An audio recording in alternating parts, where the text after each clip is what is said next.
foundations that the philanthropy we will give you is money. I mean, so I think it would be very interesting for your organization. I'm just fascinated by it to work to teach other foundations that if I write you a proposal saying I need 5 introductions in this city, in this city, in this city, I don't want any money, just if you can give me a phone number and a name to use. I mean, I think now it would be, they wouldn't know what to do with a proposal for 5 introductions. That's fabulous. Well, I mean, yes. So I just think that it's just, you are touching on, I think, just the tip of an iceberg that from your side that you could work with foundations too, to let them know that that's not, that we want to think outside of the box, but so often are almost afraid to because of that relationship that grant seekers have with foundations. Yes. Thank you for that. That's so thoughtful. I mean, you know what? I would. I bet you grant makers would like to hear that. I mean, I'm interested in knowing like what kind of conversations we could have, because there are so many resources. Getting someone on a board, recommending that they, I'll get right to you, like that they join a board, or nominating them, where they could bring their agenda to the table, to a table of decision making. That's power. I mean, that's worth something, isn't it? Because then 5 people on that board could give them a grant, and not only that. They could promote the ideals and the mission and the needs of their constituencies to a powerful audience. So, thanks. Yes? I think this is really good. I'm interested in all of a number of organizations. And I can't tell you how many times I've gone to funders and said, you know, I'm working with XYZ organization. This is what I'm finding that their need is. However, I think it's, this, and this. What are your thoughts? What are your recommendations? And I can think of one time when the World's President down there, there's a very far from Central Indiana Community Foundation, John Taylor, has come back with some type of good information. So I think part of it is, as we are asking for the fellows, is that we're just not asking. And sometimes we're not here. That's what my heart is done. We go in and ask. We need one thing, but it's really this, and this that we actually need. So, part of it is us being clear on what we actually need before we go and ask that question.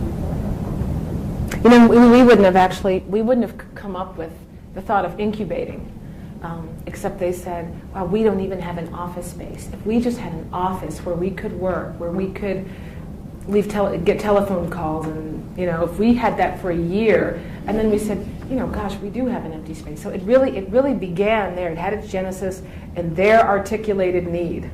And then we recognized, we have more resources than we thought. I think the important point there is communication. Yes. Just dialogue between each other and getting to know each other and not putting up so many walls. And perhaps it is a new generation, and perhaps it is a women's giving movement that cares in a different way than the school that's gone before. And that's what I hear from you, is to communicate and to understand. And it means everything.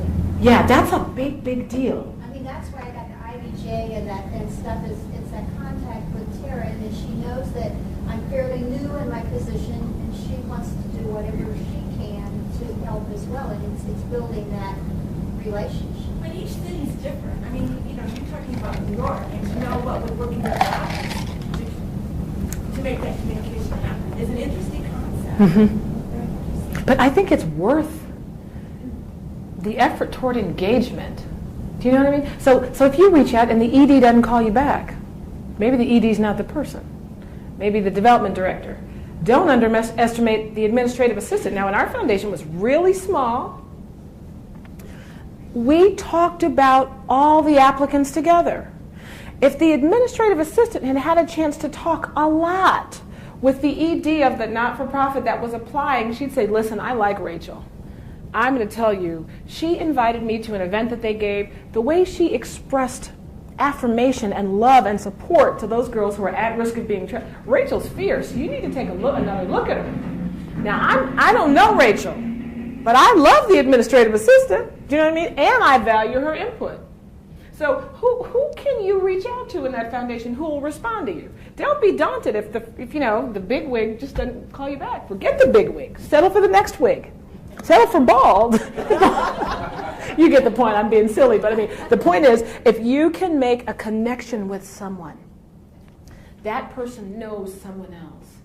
And sometimes I think we feel like we're easily daunted. And I think what I want to say is I'm seeing more and more that people who will risk engagement and risk a bolder ask get what they need. You know, I had no idea when I asked that congregation, when I said, you know, here's one story of one person who doesn't have any dignity, that they would say, what do you need?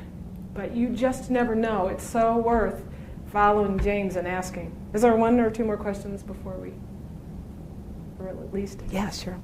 I just wonder if anyone in the audience has done something out of the box. Worked. Since we're all here from Central Indiana community, is there a best practice? Anything that has Kanyere made you remember something that worked when you were dealing with the funder, when you were building relationships? Does anything come to mind for anyone? I think a lot of it is, you know, people are afraid to speak up. You know, we're afraid, a funder's afraid, a nonprofit's afraid to show their whole full side. And that presents an initial barrier. And I think communication between a funder and a grantee is probably the most important thing, which is what you alluded to in the question. But how do you break down that initial barrier? So I know in our first project, this first year, I had very few grantees really communicate with me. When everyone's been kind of on their side and on our side. And I know I'm a new project, but there are times when communication with the public crosses. Do you know, we created very early on context for listening. We decided that we wanted to be a foundation.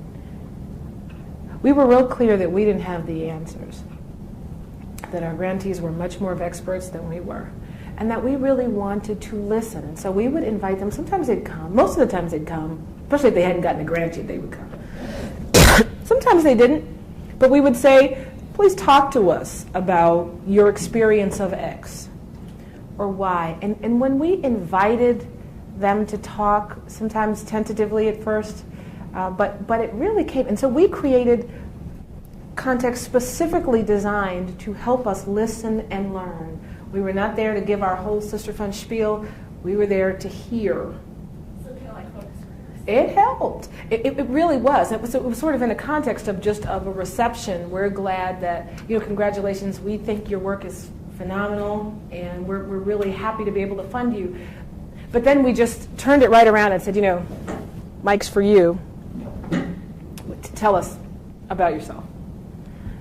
And I think after, too, they felt like, I don't think it's always good to tell the funder everything. I think a lot of times you should be very discerning about what you share right away until you have a relationship. And I really do think that trust in relationship can occur. It just sometimes takes some time to build. Do you know what? I'm impressed by some grantees who we rejected 3 years in a row. And they just came back, and they were as pleasant the first time. Now, one time someone got rejected, and I went to sit on this panel, and I didn't recognize the woman, and she leaned across the table and put her hand on her hip and said, what are you funding now? Because you sure aren't funding me. I was so embarrassed and horrified. I was like, oh, excuse me. I'm so sorry. Who are you, and what happened? Can we talk afterward? She was like, no, I want to tell you now. She was very, very angry. That would not be the absolute appropriate response. But then we had people who kept coming back saying, you know what, we feel like we're a good fit.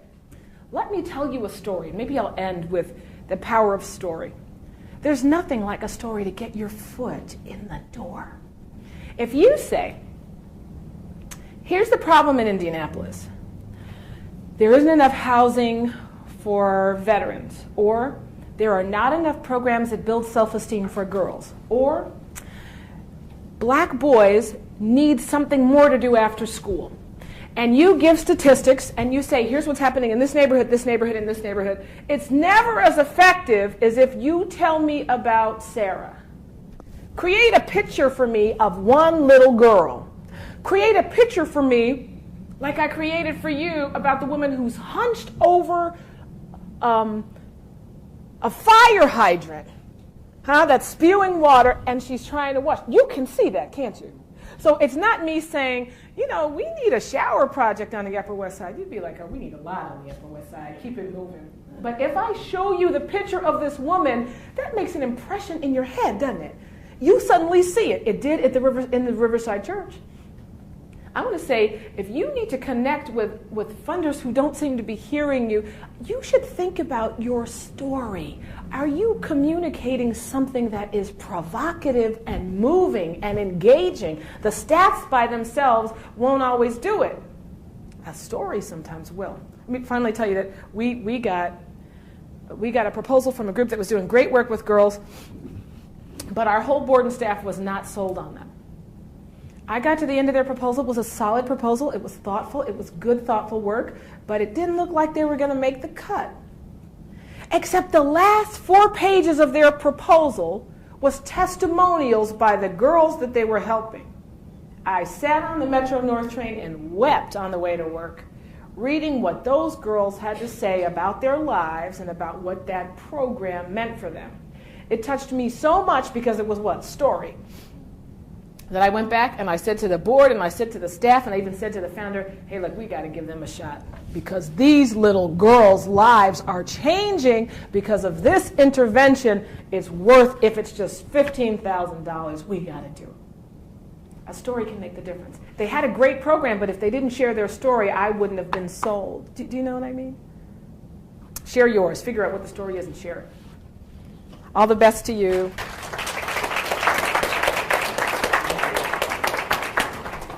Thank you, Kanyere. We're just so honored to have had you here in your actions and in your advice and in your answers. You've reminded us that not only do we stand on the shoulders of giants who have done many great things, we also stand in the shadow of ordinary people who have done many small things. And so we thank you for your presence today.